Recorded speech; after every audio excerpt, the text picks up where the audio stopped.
আমার মাদ্রাসার অফিসে একদিন আমার এক ওস্তাদ আমাকে ডাক দিয়া তার মোবাইলে দেখাচ্ছেন, ভাই একটা ভিডিও দেখেন, কোন এক আরব দেশের এক টেলিভিশনের একটা প্রোগ্রাম, একটা ছোট ছোট বাচ্চার সাক্ষাৎকার।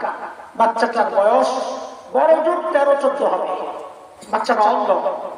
অন্ধ কেমন অন্ধ? চোখগুলো ডাবানো, ভেতরে গর্ত গর্ত, আরবিতে বলে মাকফুল আইন, এই চোখ গর্ত।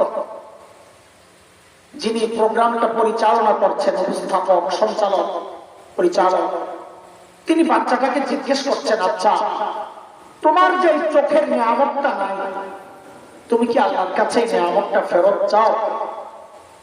বাচ্চাটার ভাবলে সেই জবাব, না আমি এই নিয়ামত ফেরত চাই না, আমি এই নিয়ামত ফেরত চাই। আমি তো অবাক হয়ে গেছি, আরে বলিস চোখের মতো নিয়ামত ফেরত চাই, কেমন কথা, বোকা নাকি? পরে চিন্তা করলাম, বয়স কম তো, এখনো ম্যাচুরিটি আসে নাই, বুঝ আসে নাই, চোখের নিয়ামত কত বড় নিয়ামত, তাই হয়তো মানা করে দেয়। তা আমি তো ভিডিও দেখে অবাক হয়েছি, কিন্তু যিনি সামনাসামনি বসা, তার তো আরো অনেক বেশি অবাক হওয়ার কথা, সামনাসামনি।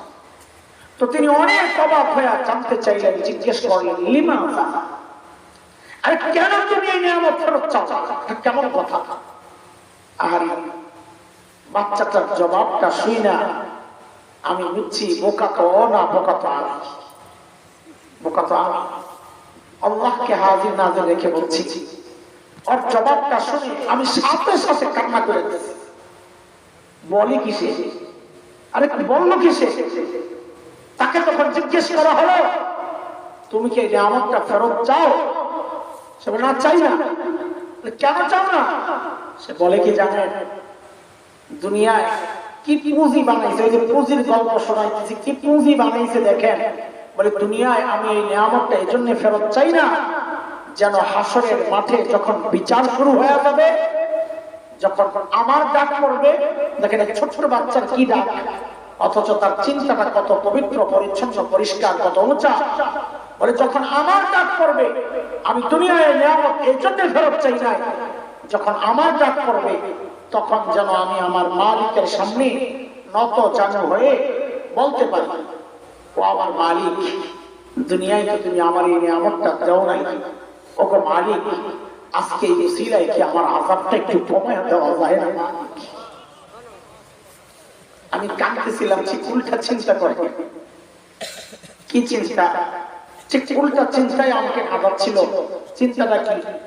যাহারে হিসাব দেওয়ার জন্য তো আমাকেও দাঁড়াতে হবে।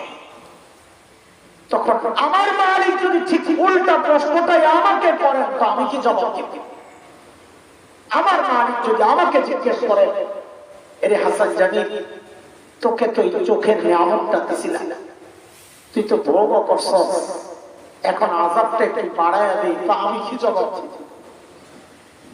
তোকে তো এই জবানের নিয়ামত দিছিলাম, তুই তো ভোগ করছস, এখন আযাবটা একটু বাড়ায় দেই, তা আমি কি জবাব দেব? এর যুবক তুমি কি জবাব দিবা? বাবা আপনি কি জবাব দিবেন? মা কি জবাব রেডি রাখছেন? কার কি পুঁজি আছে বলেন?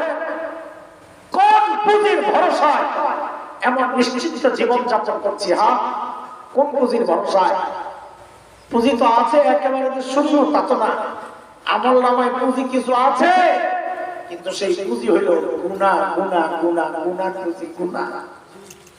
চুল পাইকা সাদা হয়ে গেছে, এখনো গুনাহ ছাড়তে পারি না।